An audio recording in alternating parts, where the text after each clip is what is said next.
Chapter 1: The Statistical Impossibility. Let's talk about odds.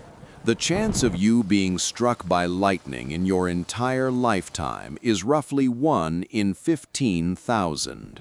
It is a rare, violent act of nature. It is the universe saying, "Hey, you, specifically, cut it out."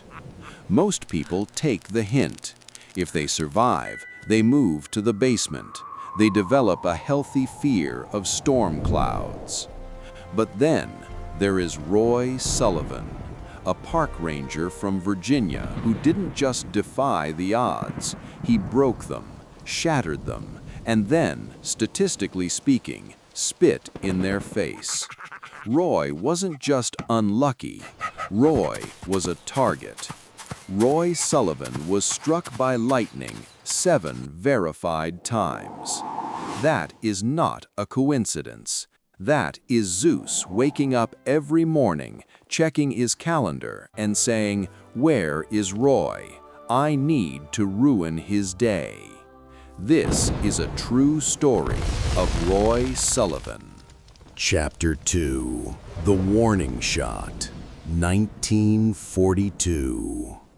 It started in 1942. Roy is a young, strapping ranger. He's working in a fire lookout tower. Now pause for a second. A fire tower is a giant wooden matchstick sticking out of a mountain.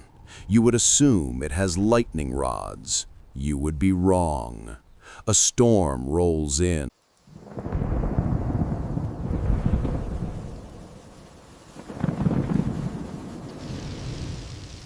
The tower takes a direct hit, then another. Fire is literally jumping off the walls inside.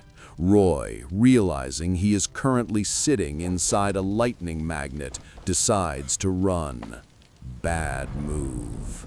He gets about 20 feet before the storm spots him. Bam! It hits him in the leg. It burns a strip down his calf and, I am not making this up, blows his big toenail clean off. Just the toenail. Roy hobbles away. He thinks it's over. He thinks it was a freak accident. Ominous. He enjoys 27 years of peace. He grows older. He relaxes. He lets his guard down. But the sky was just waiting for him to get comfortable. Chapter 3: The Hunt Begins, 1969, 1970. 1969, Roy's driving his truck down a mountain road. Physics tells us a truck is a Faraday cage. The metal frame directs electricity around you, into the ground. You are safe inside a truck. Well, apparently, nature didn't read the physics textbook. Fast as excited, a bolt hits a tree on one side of the road, arcs across the street, flies through the open window of Roy's truck, and blasts him in the face.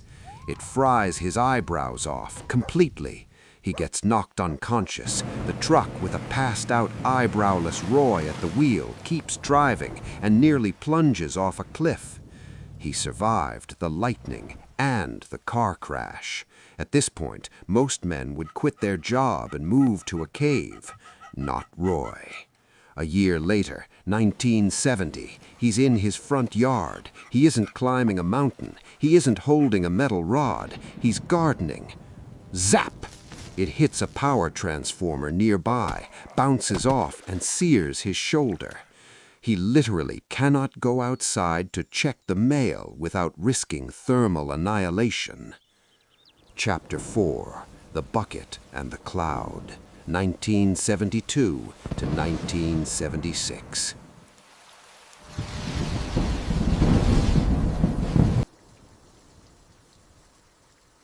By 1972, the psychological toll was setting in. Strike 4 happened inside a ranger station. It set his hair on fire. Seriously, this broke him. Roy developed a specific and frankly rational paranoia. He genuinely believed storm clouds were following him. If you look at the data, they probably were. He started carrying a bucket of water with him everywhere, to the store, to work.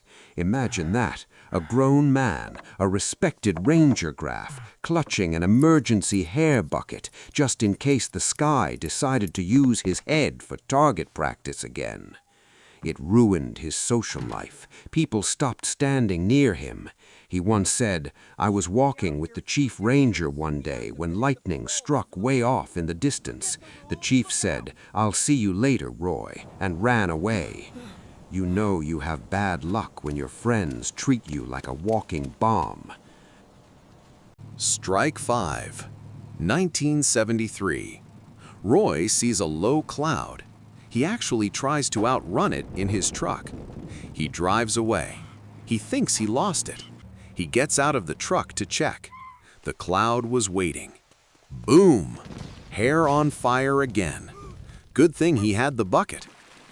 Strike 6. 1976. He's walking on a trail. Struck again. Hurt his ankle. Honestly, at this point, it's just getting repetitive. Chapter 5. The Bear. 1977. But Strike 7? Strike 7 is the finale. This is the moment the writers of Roy's life jumped the shark. It's 1977. Roy is fishing. It's a peaceful day. Suddenly, he gets hit. Of course he does. It burns his chest and stomach. But that's not the bad part. The smell of ozone and burning hair attracts a black bear. The bear looks at Roy, who is currently smoking from a lightning strike, and decides to steal the trout on his fishing line. So Roy Sullivan, freshly electrocuted, suffering from burns, has to pick up a tree branch and fight a bear. He hit the bear in the face with a stick. He later claimed it was the 22nd time he'd fought a bear with a stick, because apparently when you are Roy Sullivan, fighting a bear is just a Tuesday. If you survive being electrocuted from the heavens and then immediately win a fist fight with a bear, you should legally be allowed to be King of Virginia. Chapter 6. The Final Irony. Roy survived enough voltage to power a small city. The odds of being hit 7 times are roughly 1 in 10 octillion. That's a 1 followed by 27 zeros. You'd think he was immortal. You'd think nothing could kill him. But this story has a painfully ironic ending. Nature threw everything it had at Roy Sullivan for decades. Fire, electricity, bears, cliffs, and he just kept putting his eyebrows back on and going to work.